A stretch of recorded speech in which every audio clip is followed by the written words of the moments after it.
Hello dreamers, and welcome to Dreaming Isle.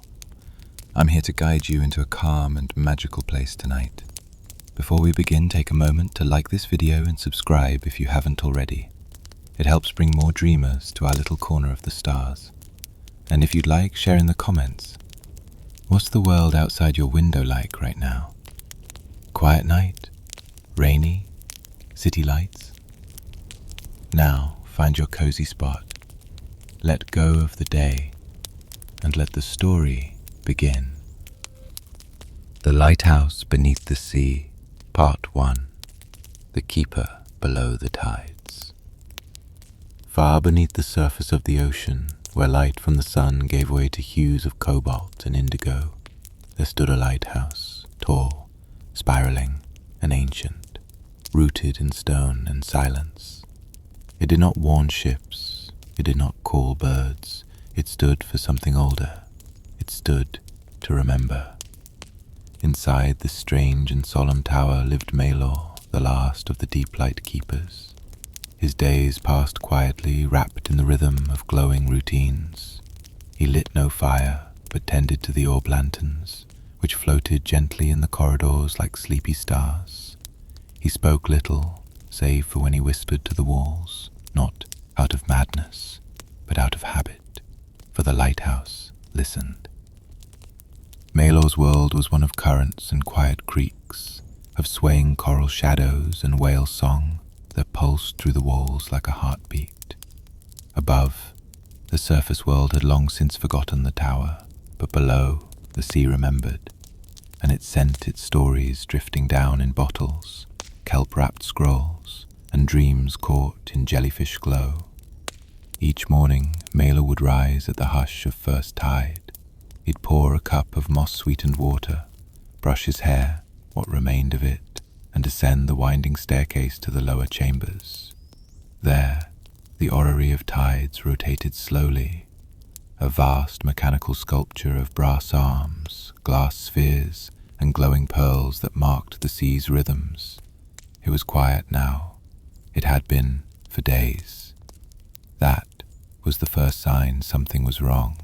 For centuries the orrery had spun, whispering predictions, reflecting moonlight currents, responding to storms even before they stirred.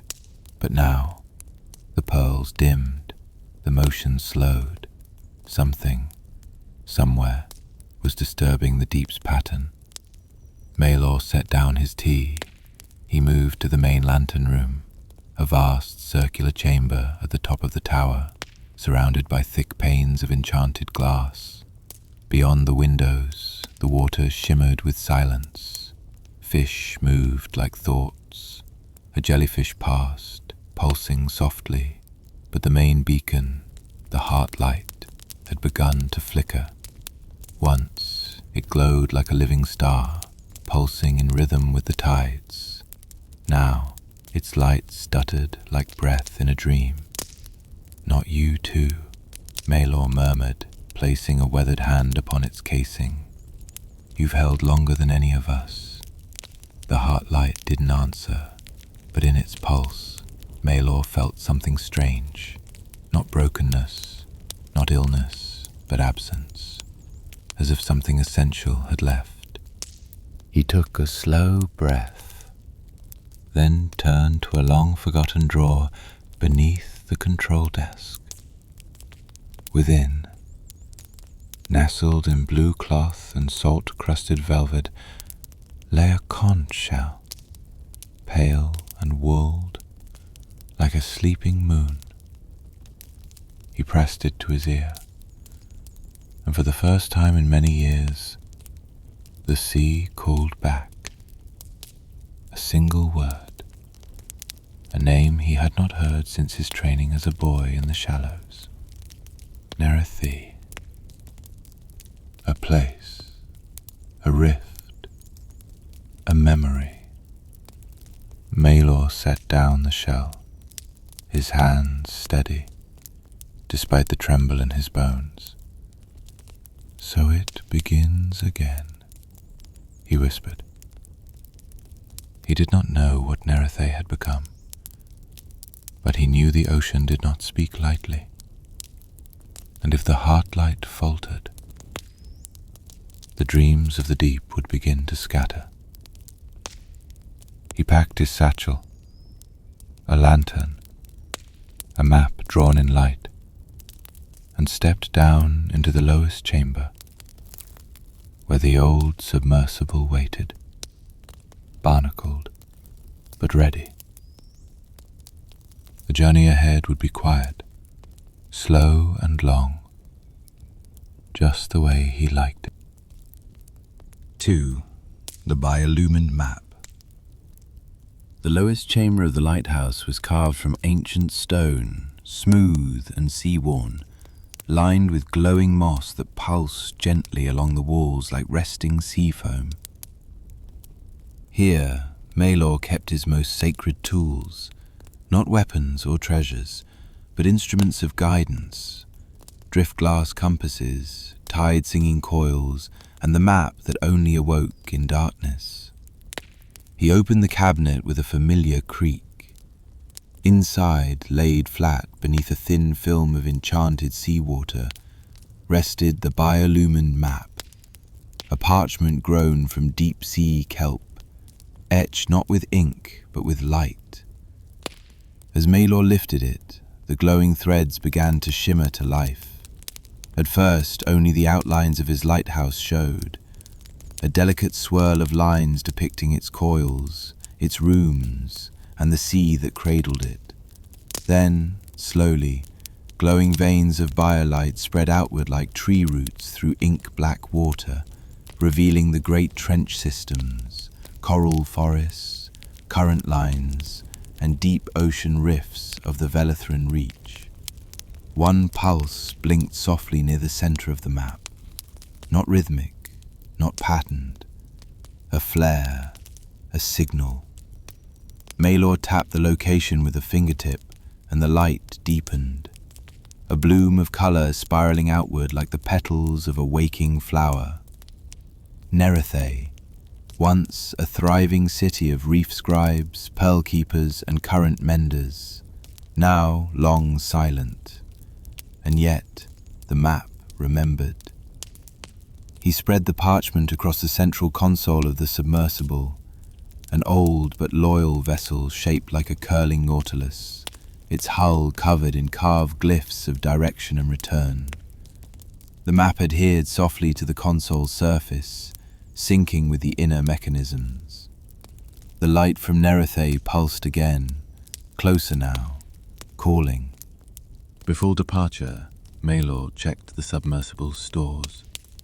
A flask of kelproot broth, a silver-tuned bell in case of dream storms, 3 orb lanterns, one already flickering with soft lavender glow, a whisper book bound in coral leather, blank pages ready to catch stray thoughts, and his small, beloved companion, Fennel, a metal-shelled crab with bronze legs and a pearl eye, who chirped whenever pressure changed suddenly. Satisfied, he climbed into the vessel. With a few turns of the coral key, the engine hummed softly, stirring the water into calm spirals around them. "We go gently," Maelor whispered to the sea, as he always did before travel. The lighthouse's ancient door slowly parted, letting in a cascade of twilight-colored water. The submersible drifted forward, and then, like a falling feather, it began to descend. Past coral ridges, glowing anemones, and spirals of fish that flicked their fins in sleepy patterns. Past silent wrecks of forgotten vessels and statues carved into cliff faces by hands long gone. The biolumined map adjusted as they moved, its glow shifting subtly to guide their course. Threads of light stretched forward, reaching toward Nerethe like memories looking for a way home. Inside the vessel, Maelor leaned back in the pilot's seat, one hand on the rudder and the other resting lightly on the map. His mind drifted. not in sleep, but in stillness. He was thinking of the first time he'd heard of Nerethe. He had been a boy, seated on smooth stones, listening to an old keeper speak of currents so deep they forgot which way was down, of a city carved from a spiral reef, of a light that shone not from a tower, but from the dreams of its people. And then one day, nothing. No tide reports, no light signals, no songs, just silence. Until now. The path ahead narrowed. Strange shadows began to appear, long tendrils of kelp that moved against the current. Tiny creatures darted past the viewport, glowing like drifting punctuation. The submersible slowed as the first ruins came into view. Crumbled towers, reef-stone bridges broken clean in half, empty lantern reefs swaying with the tide. Fennel clicked nervously. "Yes," Maelor said gently. "We found the edge of something old. And perhaps something waiting." Part 3. Whispers in the Reef Glass. The ruins of Nerethe rose slowly from the seabed like the memory of a dream too old to name. Spiral towers leaned inward, their reef-stone spines entwined with long-forgotten coral. Mosaic streets, once gleaming with opal tiles and pearl dust inlays, now lay broken, carpeted in soft silt and sleeping anemones. Arches still stood, elegant and hollow, like rib cages of some great, gentle beast. Maelor piloted the submersible into the outer shell of the city, lanterns casting soft ripples of light through the shadows. The silence here was different, not empty, but watchful, not hostile, but expectant. The vessel slowed as it approached a circular plaza. In its center stood a monolith of reef glass, tall, half-transparent, and shot through with glowing cracks of deep blue and pale green. These were not natural fractures. They were etched, deliberately. "Memory markings," Maelor whispered, eyes narrowed. He brought the submersible to a soft stop and pressed a series of sigils on the console. The outer shell of the vessel peeled open like petals, allowing him to step out into the water, surrounded by a thin, shimmering field.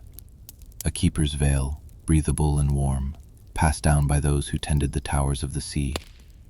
Fennel, his little bronze crab companion, clung to his shoulder, one claw resting on his collar like a sentinel. Maelor floated gently toward the reef glass monolith. It hummed, softly, just beneath hearing, the kind of sound felt more in bone than ear. He placed his hand on its surface.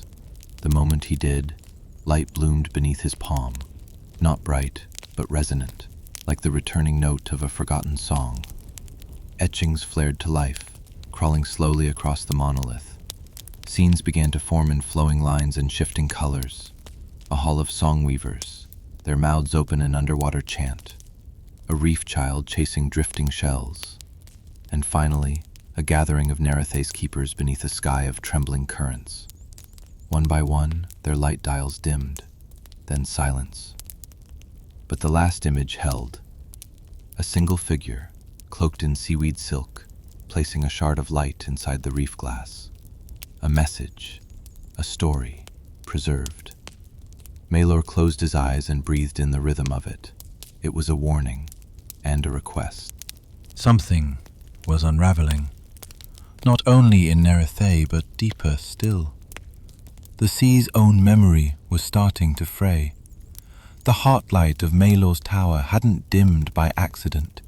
It had dimmed in mourning. Maelor's fingers traced the final rune. "One must enter the fold of stillness," the reef glass whispered, now audible, the voice soft and genderless. "One who remembers, one who burns quiet." The fold of stillness. A myth, a place beyond map and current, a depth where the ocean no longer moved, where time thinned and dreams gathered like dew. If it's real, Maelor murmured. He glanced back at the submersible. The biolumined map still pulsed faintly, but a new thread had appeared, branching off from the flare of Nerithe, curling downward into blackness. It led nowhere, or perhaps everywhere.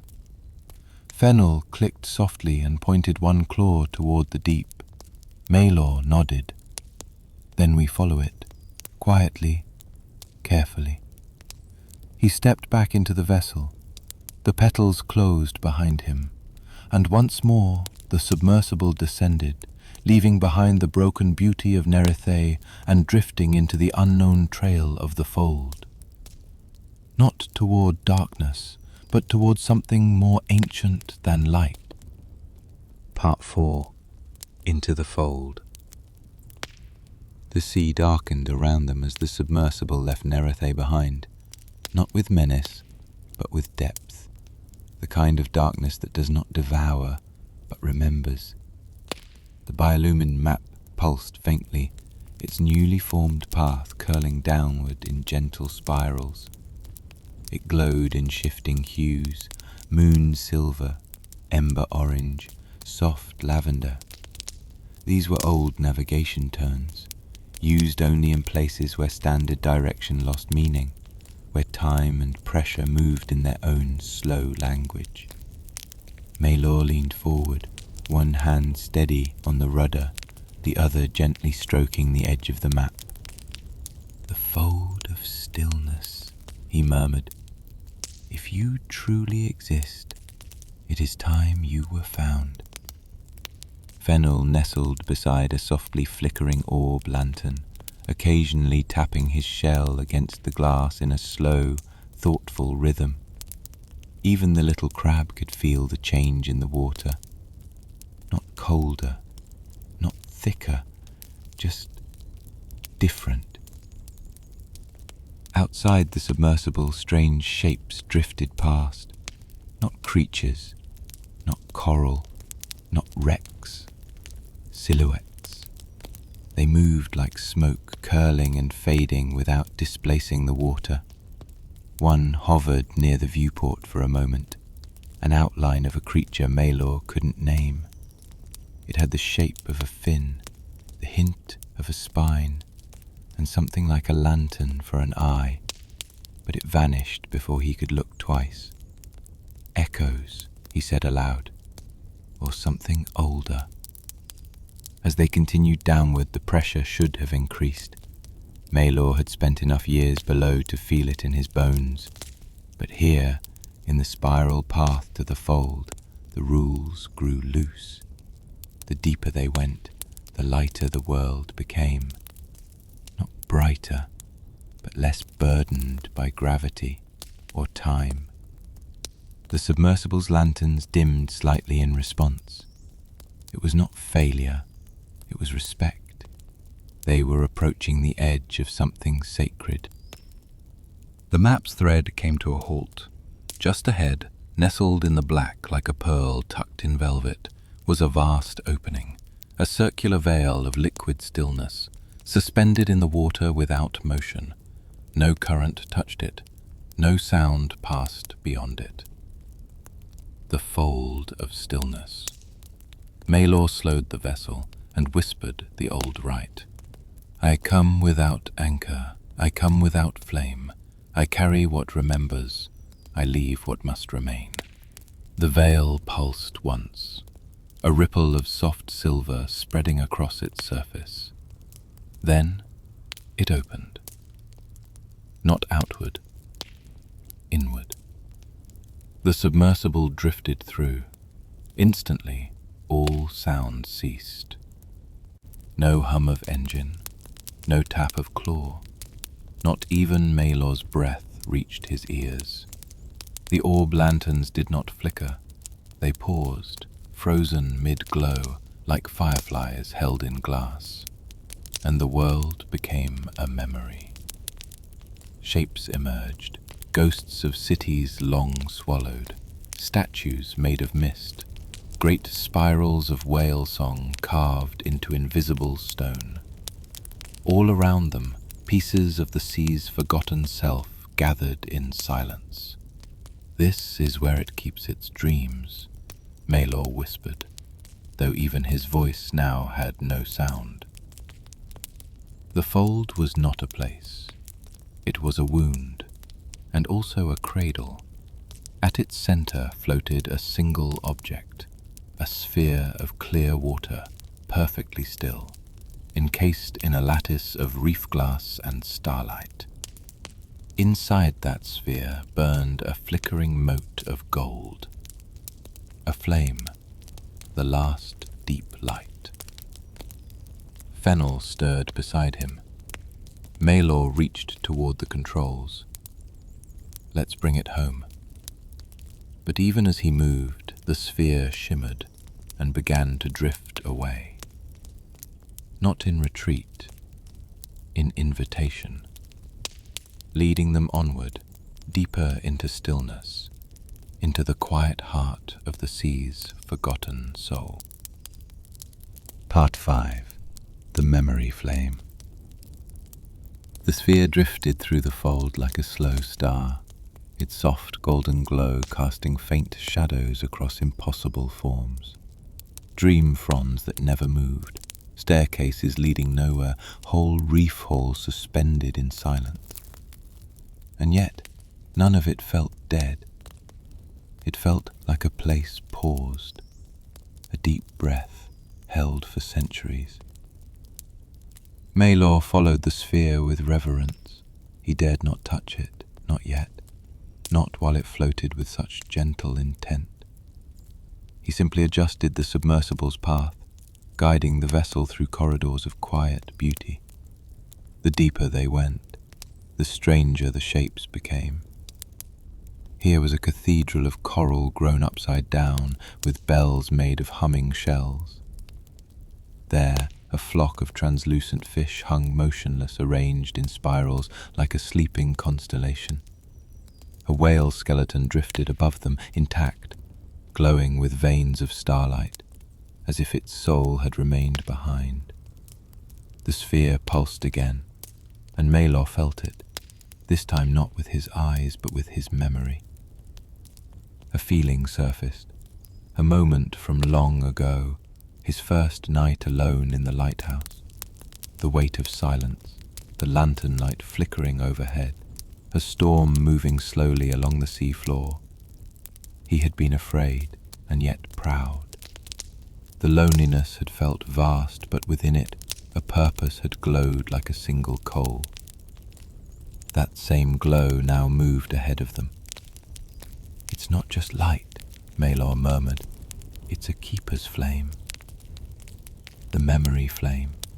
Not a flame of fire, but of presence, of remembrance, a piece of the sea's own awareness, drifting untethered since Nerethe fell. As they reached a clearing of sorts, a vast underwater chamber framed by colossal root-like columns, the sphere stopped. It hovered in the center, waiting.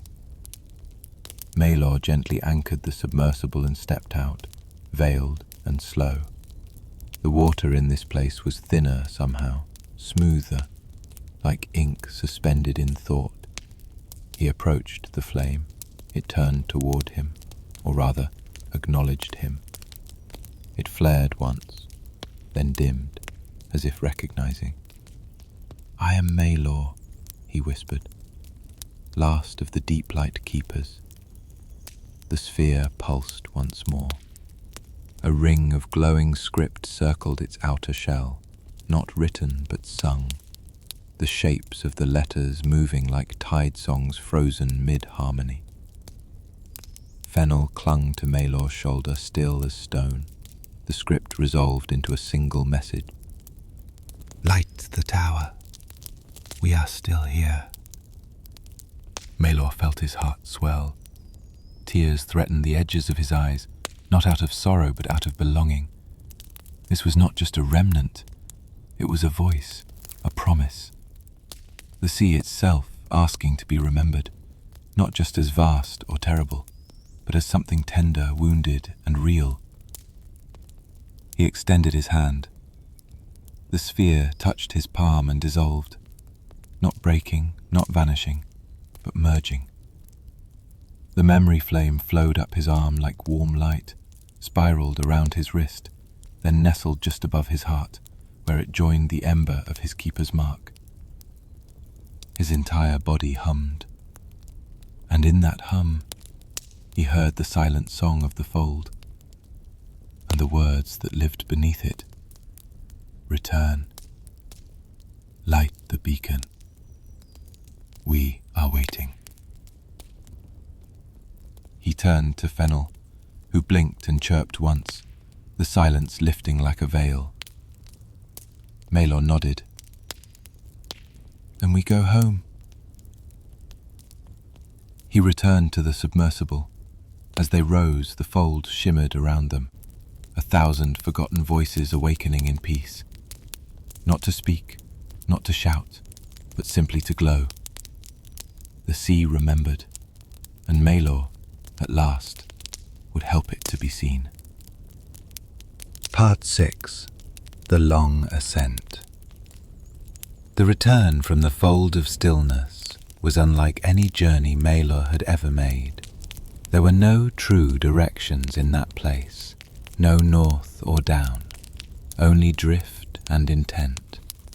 But with the memory flame nestled above his heart, the way upward opened like a petal unfolding to the light. The sea gently parted before them, currents giving way not by force, but by familiarity, like the ocean recognizing one of its own. The submersible hummed with a deeper resonance now. Its lanterns no longer flickered with uncertain light. They glowed with a steady, pulsing warmth, echoing the golden tone of the flame. The vessel felt more alive. The coral runes etched into its shell pulsed in time with Maelor's breath. As they ascended, the depths began to shift. The colours returned, faint at first, blues, violets, soft greens. Strange sea creatures approached but did not linger. Ribbonfish with glassy wings, bubble-eyed drifters with silk-like tails, a school of silver darts that spiraled around the vessel like a greeting. Fennel, curled in a moss-lined cup by the viewport, clicked softly with approval.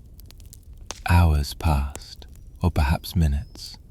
Time was slippery now, unwinding itself from the folds of stillness. Maelor sipped the last of his kelp root broth and closed his eyes briefly. He remembered standing alone at the lantern chamber in the lighthouse, staring out into endless water. He remembered how small he had felt, and how that smallness had never frightened him. It had felt honest, true, and now he felt vast in return. Not large in body, but in purpose. The sea doesn't need a hero, he murmured. It needs a listener. As they crested the final ridge of coral and stone that separated the lower trenches from the middle sea, the ruins of Nerethe appeared once more. This time they shimmered faintly.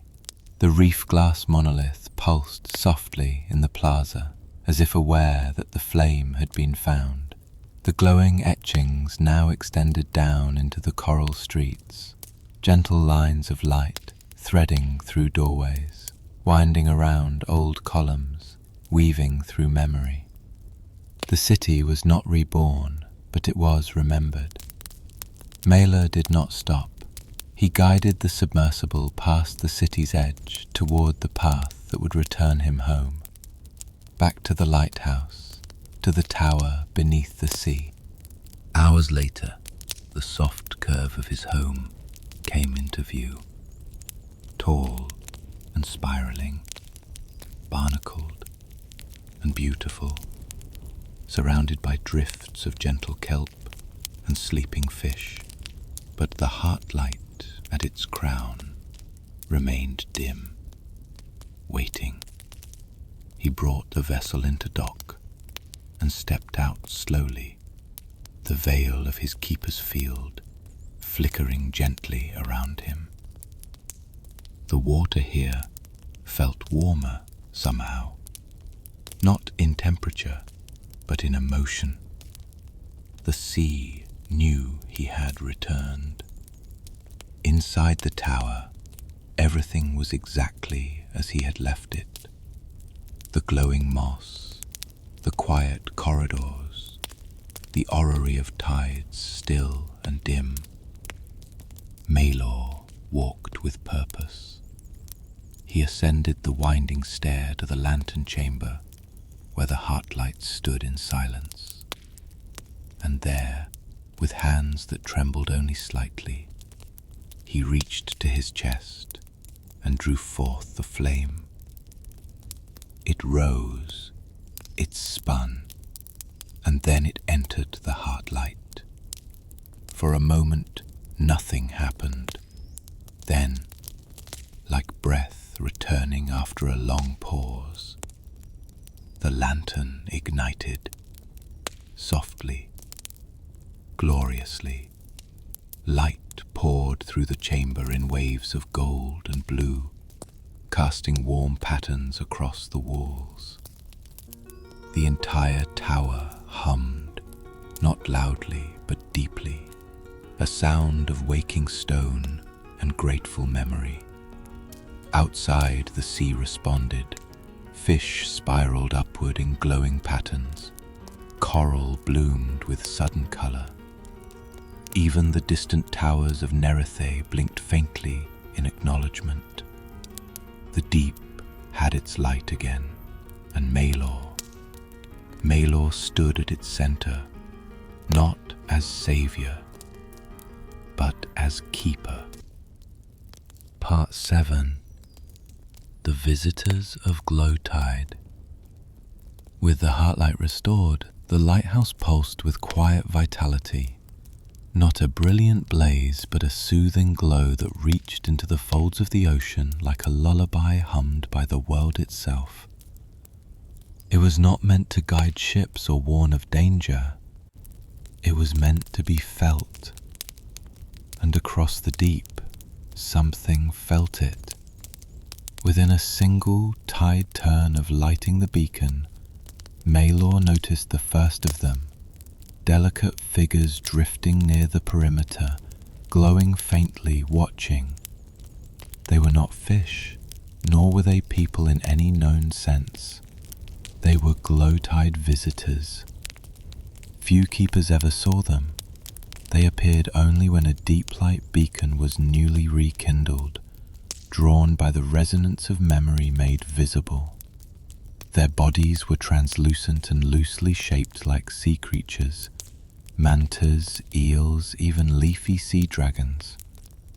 But inside, their forms shimmered with lines of gentle light, like living calligraphy. They did not speak.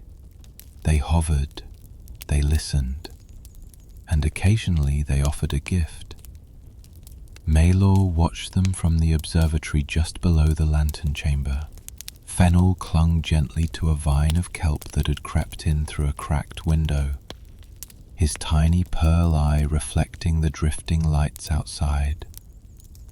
"We've drawn their curiosity," Maelor said, sipping warm coral root tea. One of the visitors approached the glass and paused as if studying him. It extended a single filament, thin and curling, glowing pale pink, and touched the exterior of the window.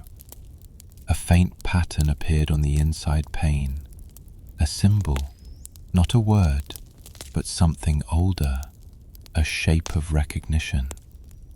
Maelor's eyes softened. "You remember the light," he whispered. The visitor hovered for another moment, then drifted away, trailing motes of soft brightness, like falling petals. More arrived over the next hours, some in pairs, some in clusters, slowly circling the tower, pulsing in rhythm with the heartlight. They never entered, but their presence was unmistakable. The sea around the lighthouse began to shimmer, not with color, but with connection. The orrery of tides, long still, began to move again. its great brass arms turned with slow precision. Pearls glowed where they had once dimmed. The sea's rhythm, its memory, had begun to weave itself whole again. Maelor descended to the base chamber and stood before the orrery. He placed both hands upon its casing and closed his eyes. Images flickered behind his eyelids. Not visions, not dreams. Echoes. The city of Nerethe, whole and filled with song.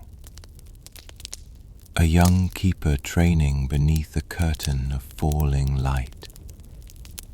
A flame passed from hand to hand across centuries, each bearer known by name, until him, Maelor, the last, the quietest, the one who listened long enough to hear the call. The glow-tide visitors began to leave, drifting off in slow spirals, like feathers caught in water. As they faded, Maelor bowed, not in thanks, but in respect. They had not come for him. They had come for the light, to witness that it still burned. And now they would carry that knowing back into the folds of sea and time. Fennel clicked gently, settling into his usual place by the observation window. Maelor took a long breath and looked up at the lantern tower, now glowing warm and steady. "Let them come," he whispered. "Let them remember." Part 8. The Lanternsong. With the heartlight fully awakened, the lighthouse no longer merely glowed, it sang. The sound was not one of melody or word, but a slow resonance, a harmonic pulse that echoed gently through the sea. Fish felt it and changed course. Kelp swayed in time with it. Even the stone of the tower itself seemed to sigh in rhythm, as if relieved to be remembered again. Maelor had known of this phenomenon. Ancient texts referred to it as lanternsong, a byproduct of a fully kindled heartlight, in harmony with the sea's memory. Few keepers had ever heard it, and none alone. He rose early that morning, as always, and climbed to the lantern chamber. The floor vibrated faintly beneath his feet, a comfort more than a disruption. In the center, the heartlight pulsed like a living jewel, steady, soft, but now humming with depth. The song had structure, rising tones, faint rhythms, a call and a response. But from who? Maelor asked aloud, voice barely more than breath. The answer came, not from within the chamber, but from outside. He made his way to the observatory. The sea was shimmering, not visually, but vibrationally. Patterns of rippling resonance rolled through the water, and creatures of all kinds responded. Schools of fish moved in swirling choreography. Great eels twisted in loops. A giant flower-like cephalopod unfurled itself from the sand and pulsed slowly in time with the sound. The lanternsong was reweaving a rhythm lost since the fall of Nerethy, and the sea was answering. Maelor opened his notebook, not the whisper book for stray thoughts, but the tide ledger, the keeper's journal passed down through generations. He flipped to the last written entry, his own, dated 17 years prior, when the heartlight had begun to flicker. He turned the page. Day 1 of rekindling, he wrote. The lantern sings, the sea replies. Something old is returning. As he finished the entry, a strange pressure pulsed through the tower. Not heavy, not ominous, just present. He looked up sharply. The lanternsong had shifted. It had added a new layer, faint, harmonious, but clearly not from the heartlight itself. Maelor hurried down to the orrery of tides. The device was moving faster now, pearls gleaming like captured moons. One arm had pivoted fully and now pointed toward the western rift, an area marked only once in the oldest scrolls. A forgotten reef, a silence zone, a place known as the hollow below. It was responding to the lanternsong, or perhaps it was singing back. Fennel clacked a claw nervously. Maelor stared at the orrery and felt a new clarity settle into him. The same kind of clarity one feels when a storm has passed and the air holds its breath. Then I must go, he said, suddenly closing the tide ledger. The song has found a voice, and I must hear it. He packed lightly. The submersible would carry them again, beyond Nerethy, past the continental veil, into waters unmarked by compass or current. The hollow below, the place where the sea's voice had been lost. Now, perhaps, it wished to be heard. Part 9. Into the Hollow.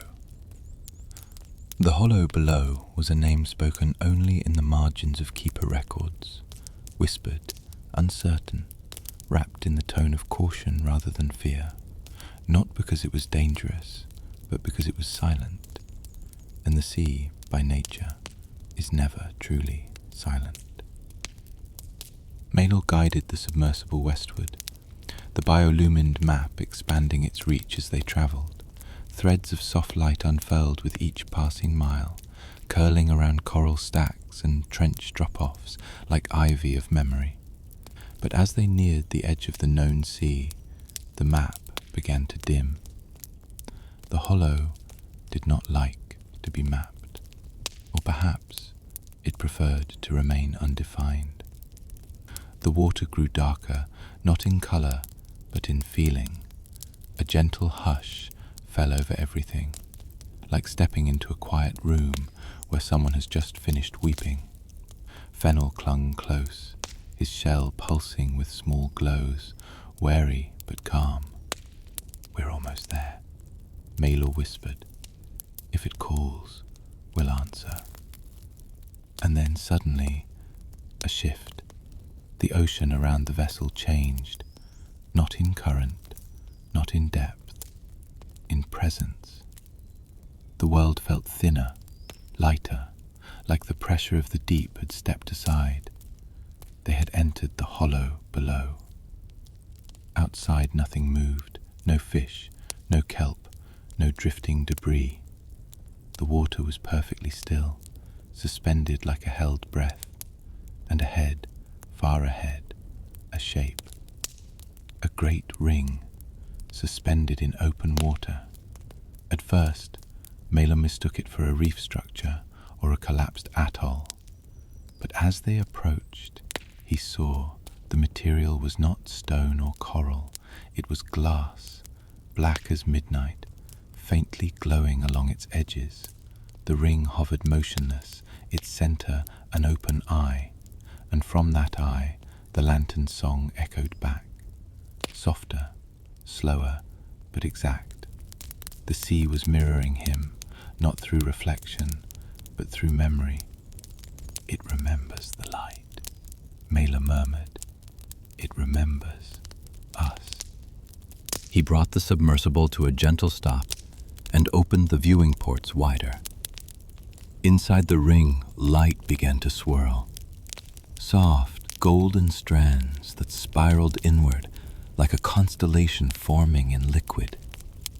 Then, a voice, not spoken aloud, not even in his mind.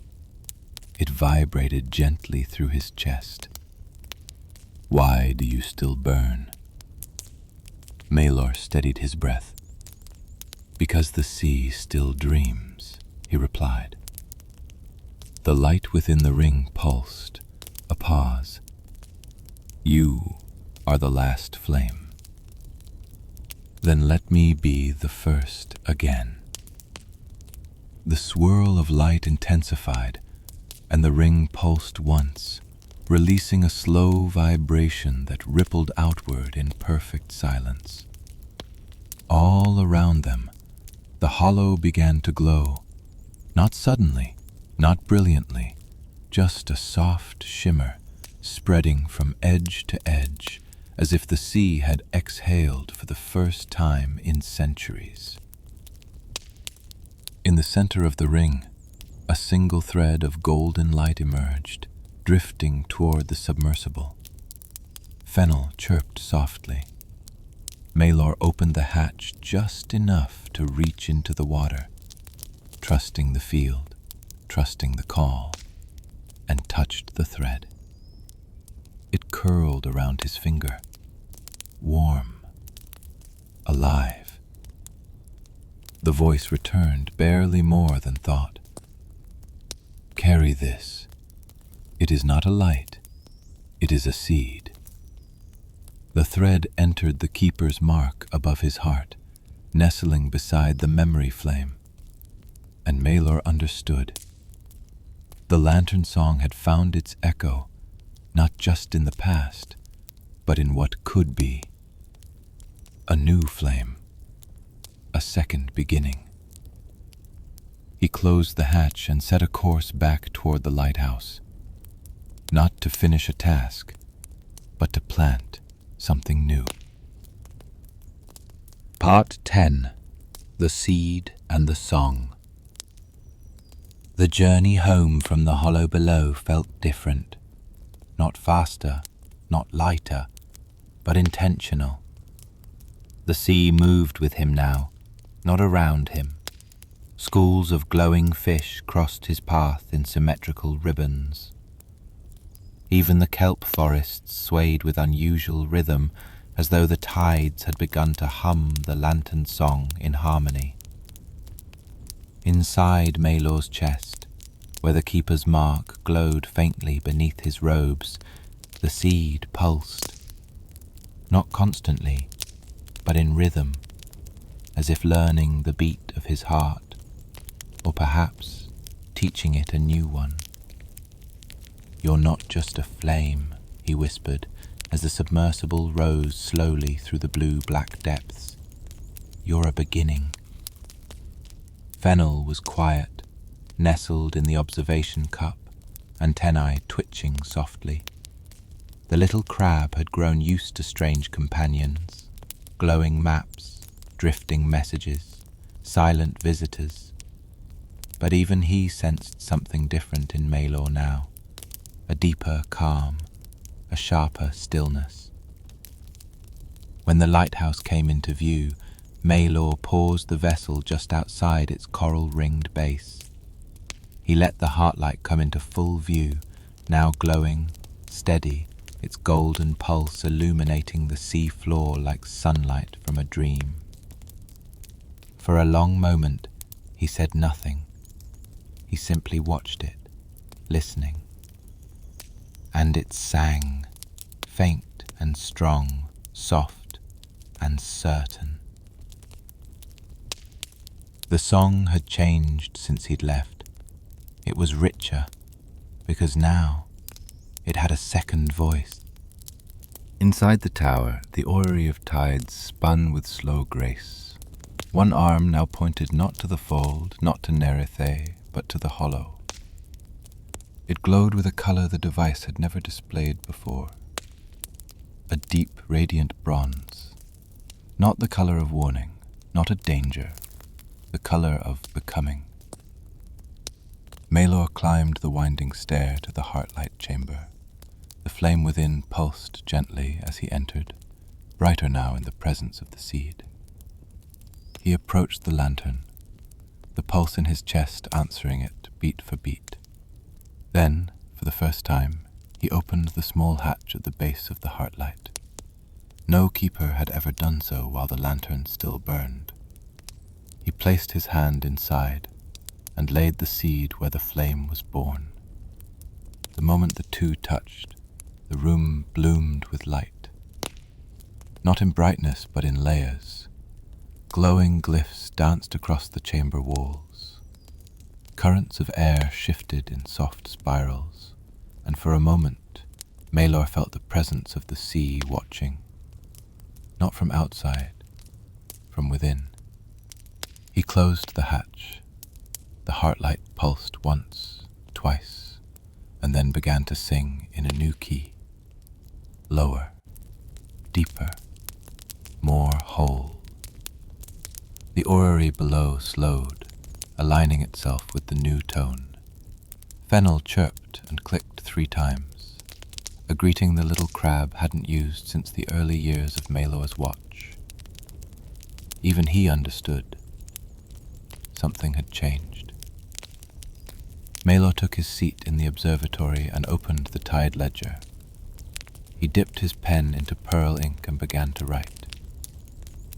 Day 7. The flame is no longer alone. The seed has taken root. The lanternsong has become a duet. He paused, then added, I am not the last flame. I am the first light of something new. And the sea remembers again. He looked out at the ocean, vast, quiet, and singing. And in that moment, Maelor the Keeper smiled. Not for duty, not for pride, but for hope. Part 11. The Coral Scribe.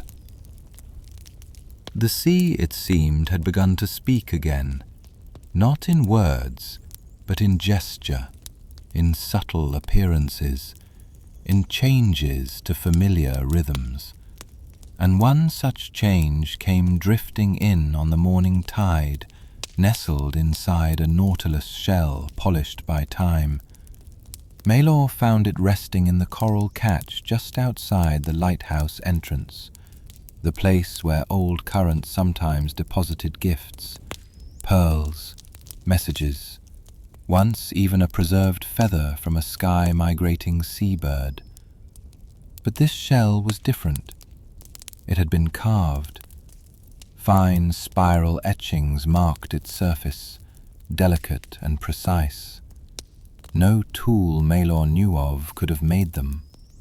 They were symbols, not glyphs, but language, coral script, a form used only by one kind of being. A scribe, Maelor said softly, turning the shell in his hands. A deep scribe.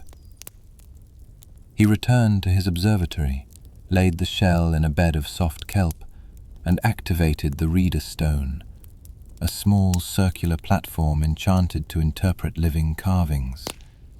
The shell began to glow faintly. A light spiral emerged, forming a circular message that hovered in the air like a constellation. The script pulsed with warm green light. Maelor read the message slowly. We see the light. We hear the song. We remember the name. The keeper watches, the sea listens. Let us write again. At the bottom of the message was a signature, not a name, but a symbol. A spiral of coral wrapped around a single droplet of light, the mark of the coral scribe. He hadn't seen the symbol in decades, not since his training, when a visiting deep envoy spoke of those who recorded the sea's memories not in books or stone, but in living reef.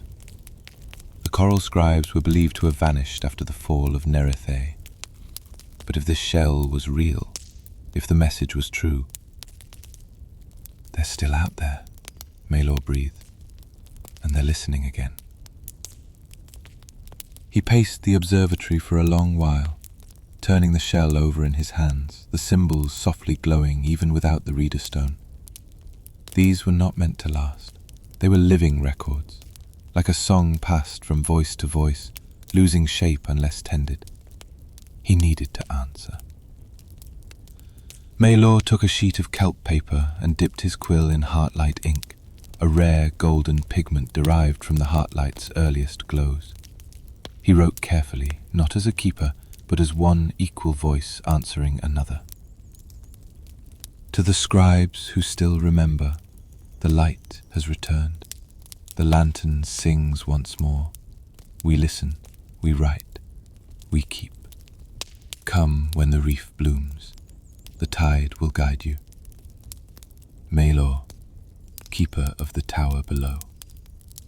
He rolled the message, sealed it inside the shell, and returned to the coral catch.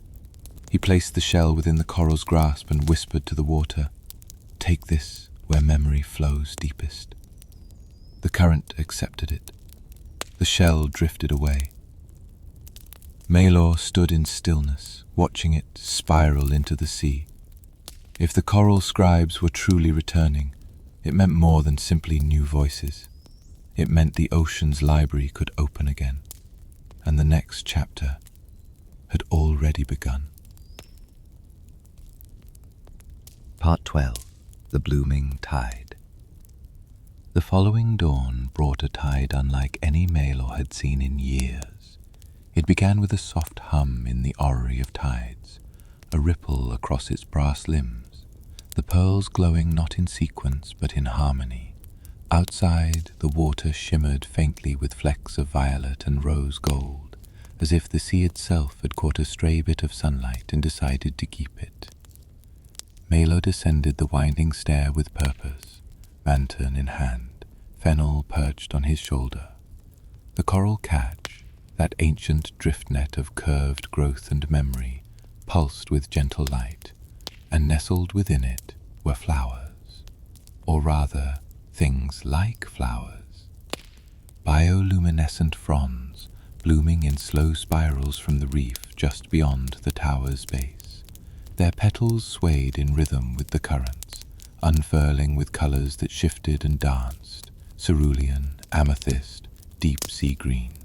A few of them even sang, barely, a kind of faint wind-chime tone, like the whisper of bells through deep water. "The blooming tide," Maelor murmured, stepping into the outer chamber. "It's real." He had read of it only in fragments, a rare oceanic phenomenon said to occur when the deep remembered something beautiful. It was not seasonal, not predictable. It came only when memory and magic aligned, and it had not occurred since before the fall of Nerethe. Now it bloomed in full. From the Heartlight's glow to the coral cliffs beyond, the entire seafloor had awakened with it. Tiny fish flitted from flower to flower, as if pollinating dreams. A ribbon whale passed far overhead, trailing threads of soft light. Even the stones hummed with resonance. Maelor stood still, feeling the tide wash through him. "You heard the song," he whispered, "and you answered with beauty." Fennel chirped softly and pointed toward a nearby bloom, this one slightly different. It pulsed in time with the keeper's heartbeat. And nestled inside it was a pearl. No, not a pearl. A seed, much like the one from the hollow below, but smaller, encased in a shell of translucent coral. Maelor gently lifted it from the flower's center, feeling its warmth immediately. A message was wrapped around it, a thread of living reef text curling like a ribbon. We come, the bloom leads us. Bring light, we bring memory. No signature this time, only a spiral. The coral scribes were coming. Maelor returned to the tower, placing the seed within the orrery's central chamber, a cradle meant for tide shards, but now filled with something far more important: hope. He climbed once more to the lantern chamber. The heartlight responded instantly, its glow deepening, its rhythm adjusting to the song of the blooming tide. For a moment the chamber was filled with hues of violet and gold. He added a new entry in the tide ledger. Day 12. The sea blooms. The scribes answer. The hollow gifted us a seed. The reef returns it in kind. The lighthouse is no longer alone. He closed the book gently. Outside, the sea continued to bloom. And beyond the horizon, others were coming. Carriers of story, keepers of coral, memory made flesh and frond. The blooming tide had returned, and with it, the world was waking. Part 13. When the scribes arrive. They came not in ships, but in shapes. On the 13th day, just as the blooming tide reached its quiet peak, Maelor stood in the observatory and watched the sea change again. The currents slowed. The light from the heartlight flickered once, not dimming, but bowing. Then, from the edges of the reef, they emerged, the coral scribes. They were taller than Maelor expected, long-limbed and flowing, like sea kelp formed into motion. Their skin shimmered with coral patterns, layered in hues of deep red and gentle white. Where their faces might have been were masks of polished shell, shaped into spirals and runes, not hiding identity, but expressing it. Each scribe carried something different. One bore a staff grown from living coral, twined with strands of whisper sea silk. Another held a shell larger than fennel, pulsing gently with recorded light. A third bore nothing at all, just open hands, marked with ink that moved across their palms like fish in shallow tide pools. They did not speak, they simply arrived. Maelor left the tower door open, not as an invitation, but as acknowledgement. He descended to the coral terrace, where the blooming tide still shimmered, and stood beneath the heartlight as they approached. Fennel clung to his shoulder, utterly still. The tallest scribe stepped forward. They extended their palm, and the ink across it pulsed into a single word. Keeper. Maelor bowed. And you are the memory, he replied softly. Welcome home.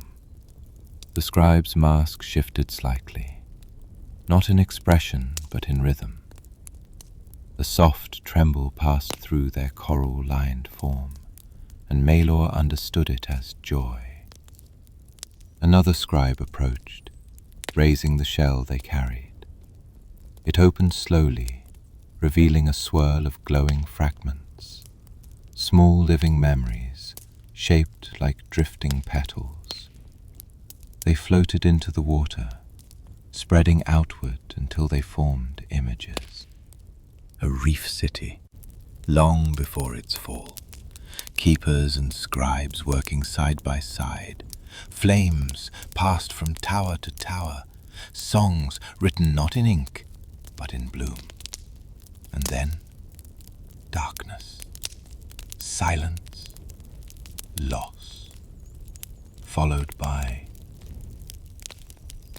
a single light rekindled, a tower beneath the sea, a lone keeper watching.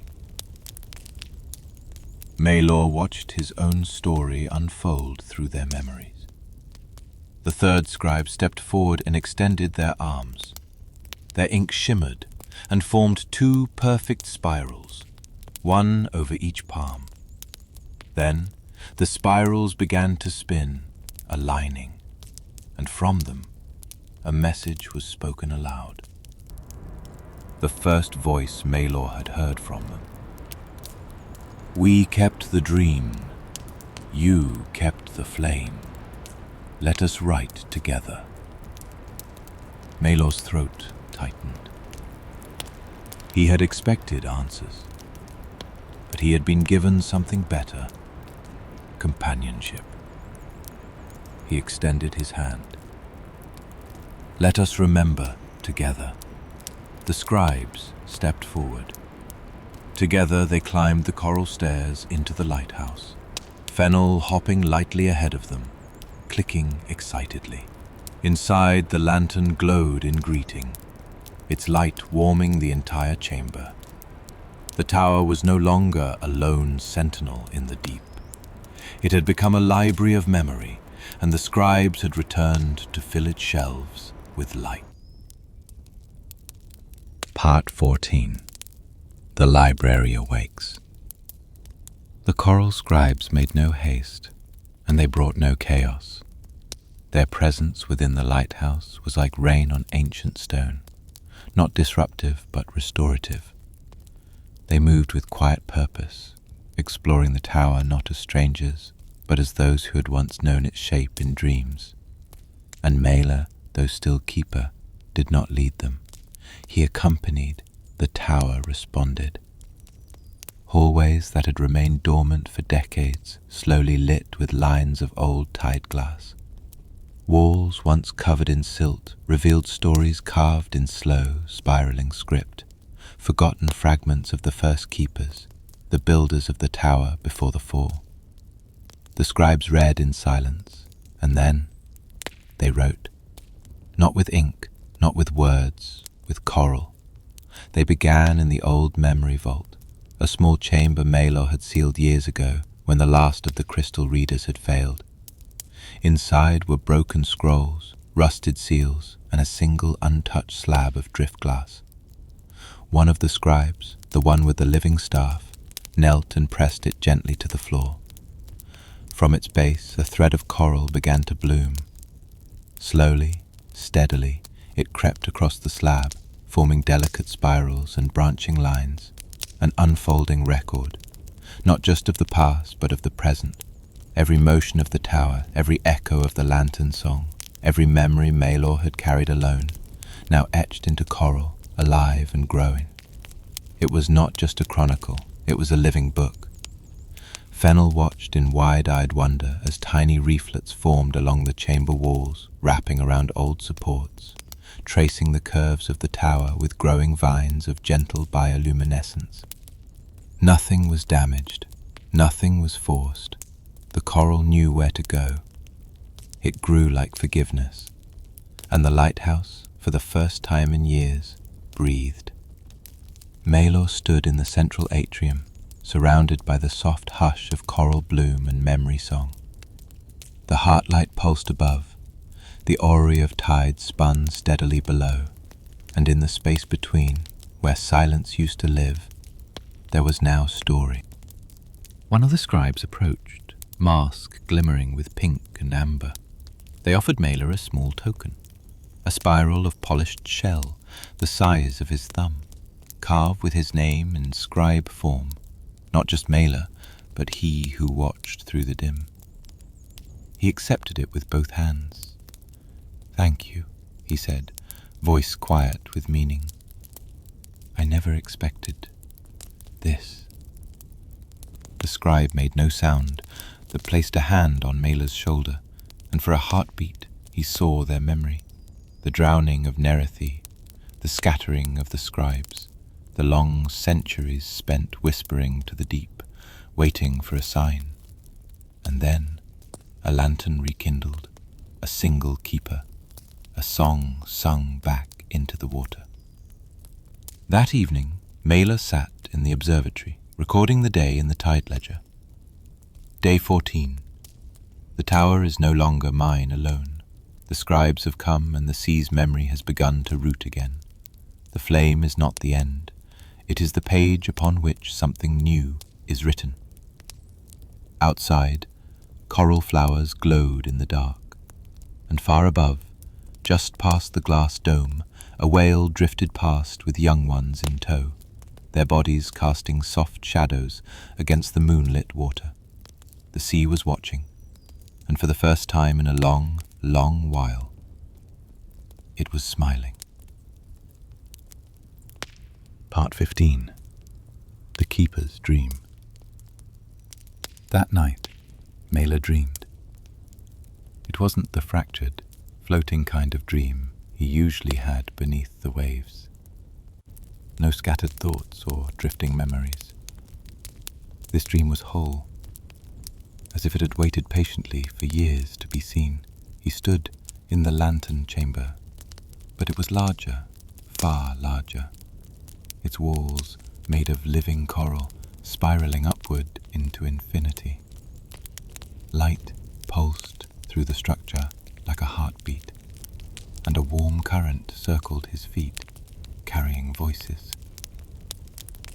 The voices were not loud. They were whispers, laughter, humming. Scribes, keepers, children, songs. In the center of the chamber stood the heartlight, glowing with a dozen hues, shifting like a tide pool at dawn, and wrapped around it, not guarding but embracing, was a dragon. Not a beast of fire or fear, but a gentle creature of reef and pearl, its wings vast and slow-moving like the tide, its eyes pools of ancient memory. Maelor stepped forward. The dragon did not speak with words, but its presence filled the dream like song. He understood instantly. It was not a creature, but a symbol, a form the sea had taken to visit him, to thank him, to ask something more. The dragon lowered its head until its great brow touched Maelor's own. And then he saw it.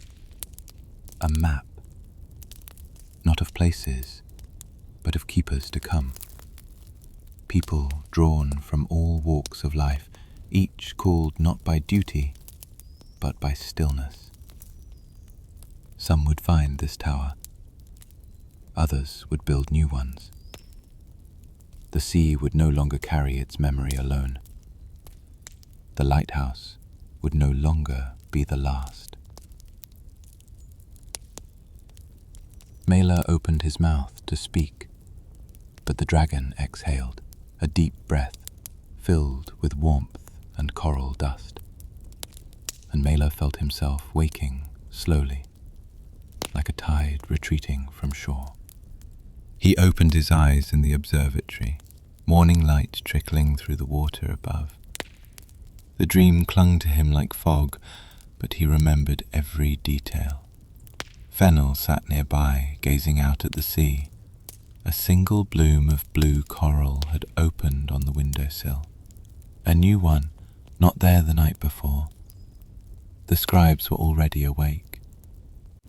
Maelor rose, stretched slowly, and retrieved the tide ledger. Day 15.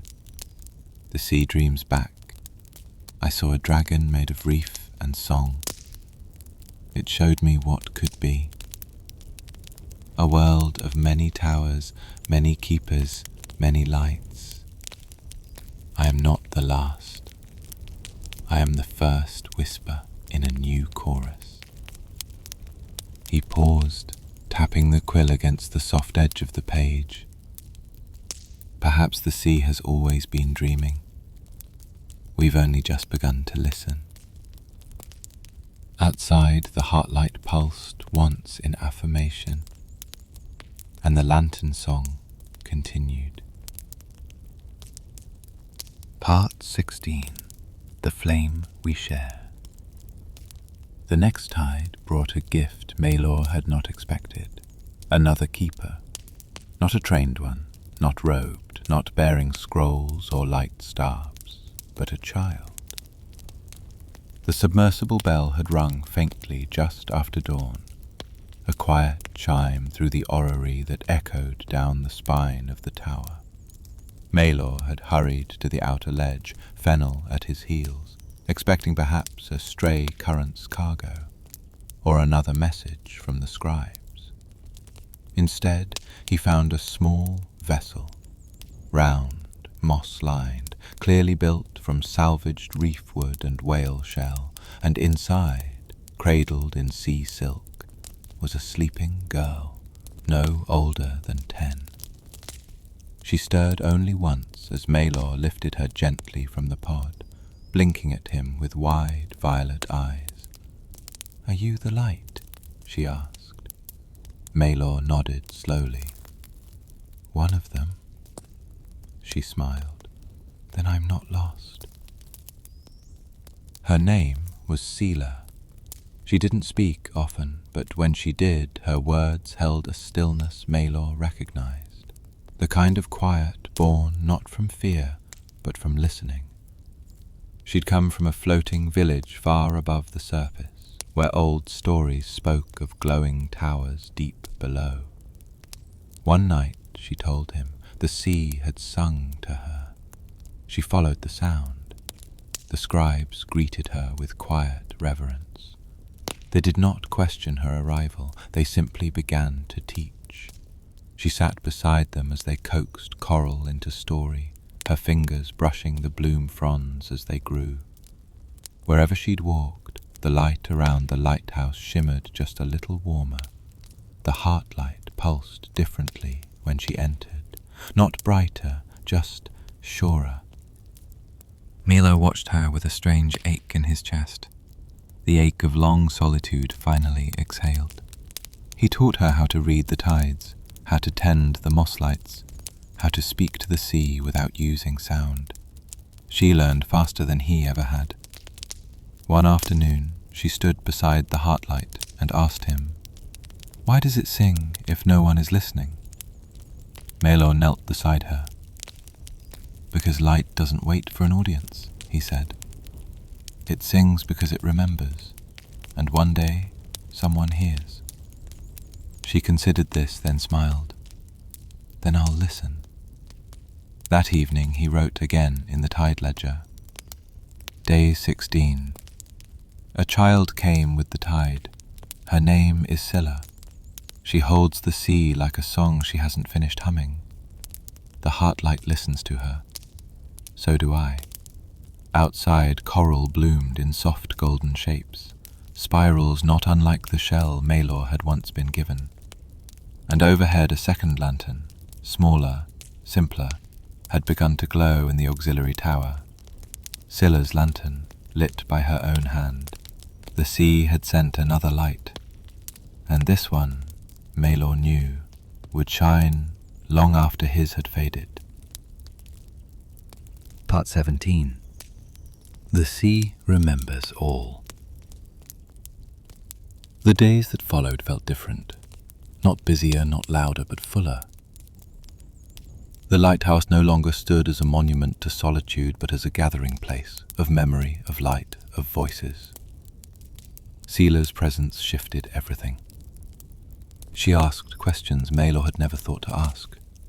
She noticed patterns in the lanternsong that even the orrery had missed. She climbed the spiraling coral walkways like they were part of her. And the sea, ever watchful, seemed to lean in closer. One evening, as soft currents coiled around the tower and the light bloomed blue and gold, Maelor found Seela kneeling at the coral scribe wall, whispering. The coral responded. Tiny polyps blossomed where her fingers brushed the surface, forming a slow, growing story. It was not hers, nor his. It was a shared memory, a song of reef and light, of dragons made of tide, of keepers past and keepers still to come. Maelor stood quietly behind her, his heart filled with both wonder and peace. "She's writing in the sea's own tongue," said one of the scribes, voice soft and echoing from their spiral mask. "I only taught her the chords," Maelor replied. "The sea gave her the voice." The orrery turned slower these days, not for lack of energy, but because its work was being shared. Its arms were no longer burdened with holding every memory alone. The tower, the scribes, the heartlight, even the coral itself now bore part of the song. And across the ocean, things had begun to stir. Other lights, small ones, flickering, distant. The orrery showed them as pulses across its charted paths, tiny lanterns kindled in places once thought drowned or forgotten. Other keepers were waking. Other towers remembered. The lanternsong had travelled farther than Maelor ever imagined. "You've called them home," one scribe told him, with silence, with flame, with care. But Maelor shook his head gently. "I only listened. It was the sea that remembered." That night, for the first time in the tower's long life, the heartlight didn't shine alone. From the edge of the reef, another light pulsed, not from technology, not from ritual, but from a living coral tree, shaped like a spiral, its branches crowned with glowing blossoms. A gift from the sea itself. Maelor and Sela stood together at the observatory window, watching its slow rhythm pulse across the water. "It's beautiful," she whispered. "It's memory," he replied, "alive and blooming." He wrote in the tide ledger once more. Day 17. The sea no longer waits to be remembered. It remembers itself. I have become less a keeper, more a gardener. Sela's light shines with her own song now, and far across the water, others hum in reply. He closed the book gently, the final page still blank, waiting. The sea, after all, was still singing. Part 18. The last page turns. The sea was calm, not in the way of silence, but in the way of wholeness, the kind of calm that follows a story well told, a dream fully dreamed. The lighthouse stood as it always had, tall and spiral-bound, moss-covered and barnacle-kissed, its lantern glowing with a warmth that was no longer lonely. Around it, the reef bloomed. The heartlight pulsed like a heartbeat, and the lantern song, once a solo echo, now carried the weight of many voices. Maelor stood on the outer ledge overlooking the blooming tide, the coral canopy swaying like grass beneath a silver sky of water. Beside him, Sela watched in silence, her eyes reflecting the light of the reef tree, the one she had helped grow. "Will it keep blooming?" she asked. Maelor nodded slowly. "So long as someone remembers," she turned to him. "Will you stay here forever?" He smiled. "I was never meant to be forever, only the beginning." From the coral stairs the scribes emerged, silent, graceful, their masks gleaming with the new colors of shared memory. One carried a small vessel of polished reef stone, within it a single, slow-turning pearl, shaped by Sela's hand, etched with the mark of a new keeper. They offered it to Maelor. He did not hesitate. He took it gently, held it to the heartlight, and pressed it into the cradle below the lantern flame. A new thread of light unfurled, a second beacon harmonizing, not brighter, just wider. The tower had become a source, not just a sentinel, a library, yes, but also a place of planting, of passing on. Maelor climbed to the observatory one last time and opened the tide ledger. The final page lay before him, edges kissed with salt and light. He dipped his quill into golden ink and wrote, Day 18. The tower no longer waits, it welcomes. The sea no longer whispers, it sings. I was the last keeper of the old flame, and the first gardener of the new. He paused, then added, This page turns, but the story doesn't end. The light continues, in others, in the coral, in the girl who listened, in the sea that remembers. Maelor closed the book. He stood from his desk, and without ceremony, without farewell, he descended the stairs, hand trailing along the moss-lit walls. When he reached the base of the tower, the coral caught his light gently, not to take it, but to carry it. Fennel scurried beside him, content, and behind them Seela lit the lantern anew, her own flame, her own rhythm. Maelor stepped into the sea, and the water welcomed him. Far above, where light meets wave, a quiet ripple turned, and somewhere, far across the deep, another tower blinked awake. Another lantern sang, and the sea, endless and ancient, listened and smiled. End of The Lighthouse Beneath the Sea.